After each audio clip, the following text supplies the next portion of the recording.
Nama saya Yosefala Nenggolan, saya peserta Latsar CPNS golongan 3 tahun 2022, pihak penyelenggara BPSDM Provinsi Sumatera Utara. Saya bekerja di Badan Penanggulangan Bencana Daerah Kabupaten Tapanuli Utara sebagai analis bencana. Di sini saya akan menjelaskan tentang core value kompetan dengan pengampu materinya adalah Ibu Yang Nurmahlia, SST MKes.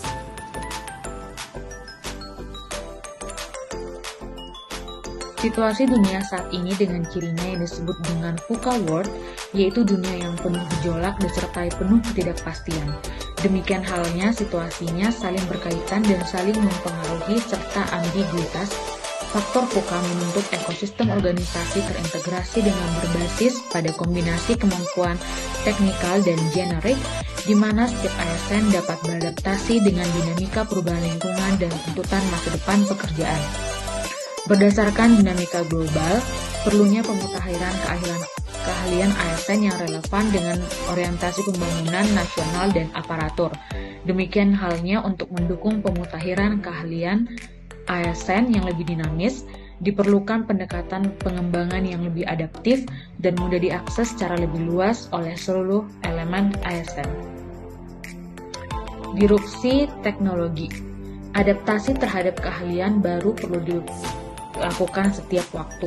Kecenderungan kemampuan memanfaatkan kemajuan teknologi informasi dalam meningkatkan kinerja organisasi lebih lambat dibandingkan dengan tawaran perubahan teknologi itu sendiri.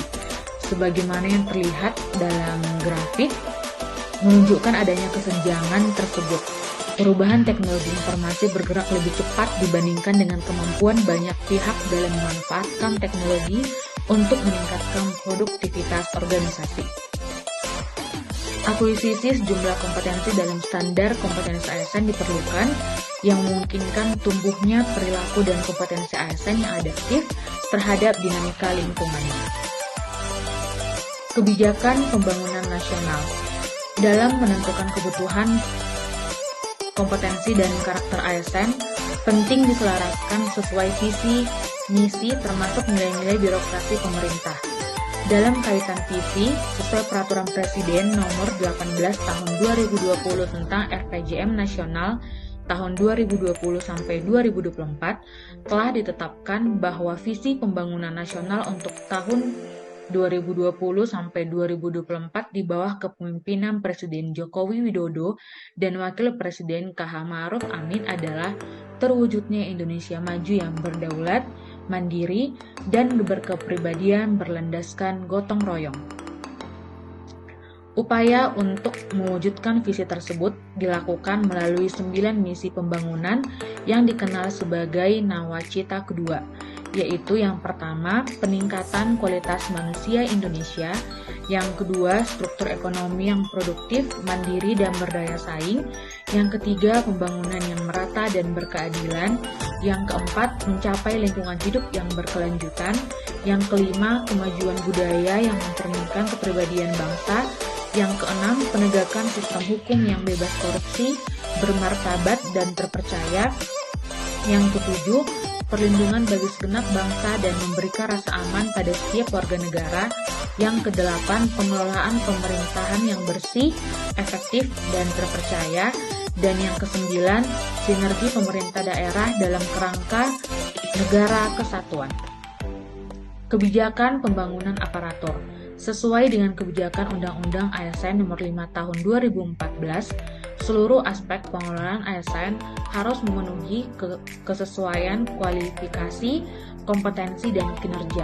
Termasuk dalam pelaksanaannya tidak boleh ada perlakuan diskriminatif seperti karena hubungan agama, kesukuan, atau aspek-aspek lainnya yang bersifat subjektif.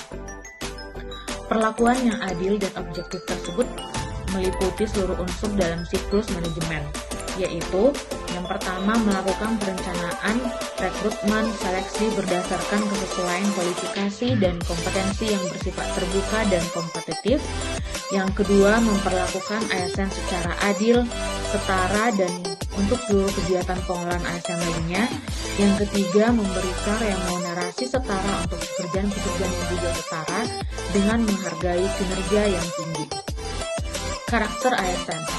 Sekurang-kurangnya terdapat 8 karakteristik yang dianggap relevan bagi ASN dalam menghadapi tuntutan pekerjaan saat ini dan ke depan. Kedelapan karakteristik tersebut meliputi integritas, nasionalisme, profesionalisme, wawasan global, IT dan bahasa asing, hospitality, networking, dan entrepreneurship. Kedelapan karakteristik ini disebut sebagai SMART ASN. Pengembangan kompetensi. Kompetensi merupakan perpaduan aspek pengetahuan, keterampilan, dan sikap yang terindikasikan dalam kemampuan dan perilaku seseorang sesuai tuntutan pekerjaan. Pengertian yang sama juga digunakan dalam konteks ASN. Kompetensi adalah deskripsi pengetahuan, keterampilan, dan perilaku yang diperlukan dalam melaksanakan tugas jabatan, dan kompetensi menjadi faktor penting untuk mewujudkan pegawai profesional dan kompetitif. Dalam hal ini, ASN sebagai profesi memiliki kewajiban mengelola dan mengembangkan kompetensi dirinya, termasuk mewujudkannya dalam kinerja. Sesuai Peraturan Menteri Pan-RB Nomor 38 Tahun 2017 tentang Standar Kompetensi ASN, kompetensi meliputi yang pertama, kompetensi teknis adalah pengetahuan, keterampilan, dan sikap perilaku yang dapat diamati, diukur, dan dikembangkan yang spesifik berkaitan dengan bidang teknis jabatan. Yang kedua, kompetensi manajerial adalah pengetahuan, keterampilan, dan sikap perilaku yang dapat diamati, diukur, dikembangkan untuk memimpin atau mengelola unit organisasi. Dan yang ketiga, kompetensi sosial kultural adalah pengetahuan, keterampilan, dan sikap perilaku yang dapat diamati, diukur, dan dikembangkan terkait dengan pengamalan berinteraksi dengan masyarakat majemuk dalam hal agama, suku dan budaya, perilaku, wawasan kebangsaan, etika, nilai-nilai moral, emosi, dan prinsip yang harus dipenuhi setiap pemegang jabatan untuk memperoleh hasil kerja sesuai dengan peran, fungsi, dan jabatan. Perilaku kompeten. Dalam penjelasan Peraturan Pemerintah Nomor 30 Tahun 2019 tentang penilaian kinerja PNS, bahwa salah satu pertimbangan pembentukan Undang-Undang Nomor 5 Tahun 2014 tentang aparatur sipil negara yang selanjutnya diangkat Undang-Undang ASN adalah untuk mewujudkan ASN profesional, kompeten, dan kompetitif sebagai bagian dari reformasi birokrasi. ASN sebagai profesi memiliki kewajiban mengelola dan mengembangkan dirinya dan wajib mempertanggungjawabkan kinerjanya dan menerapkan prinsip merit dalam pelaksanaan manajemen ASN. Meningkatkan kompetensi diri. Meningkatkan kompetensi diri untuk menjawab tantangan yang selalu berubah adalah keniscayaan. Melaksanakan belajar sepanjang hayat merupakan sikap yang bijak. Setiap orang termasuk ASN selayaknya memiliki watak sebagai pembelajar sepanjang hayat yang dapat bertahan dan berkembang dalam orientasi ekonomi pembangunan. Pembelajar yang relevan saat ini adalah mereka yang memiliki kemampuan untuk secara efektif dan kreatif menerapkan keterampilan dan kompetensi ke situasi baru di dunia yang selalu berubah dan kompleks. Dengan merujuk pada prinsip pembelajar, maka perilaku ASN pembelajar dapat berupa aktif belajar sesuai kebutuhannya, belajar sambil melakukan, belajar sebagai penyangga tuntutan keadaan lingkungan yang dinamis, mempromosikan konstruksi pengetahuan, termasuk berbagi perspektif dan mendukung kolaborasi, percakapan, dan dialog, termasuk melakukan penyelidikan dan pemecahan masalah.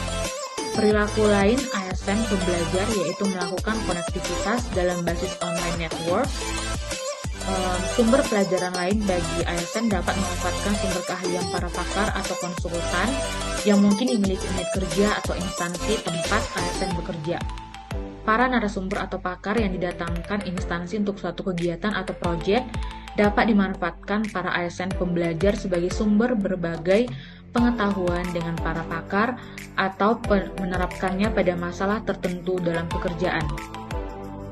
Forum kegiatan dengan pelibatan pakar merupakan proses transfer pengetahuan dan keahlian. Penerapan portfolio kompeten di unit kerja dapat dengan mengikuti Zoom pengetahuan di bidang kebencanaan, dan membantu rekan kerja jika ada yang mengalami kesulitan. Baiklah, sekian penjelasan saya tentang core value kompeten. Sekian dan terima kasih.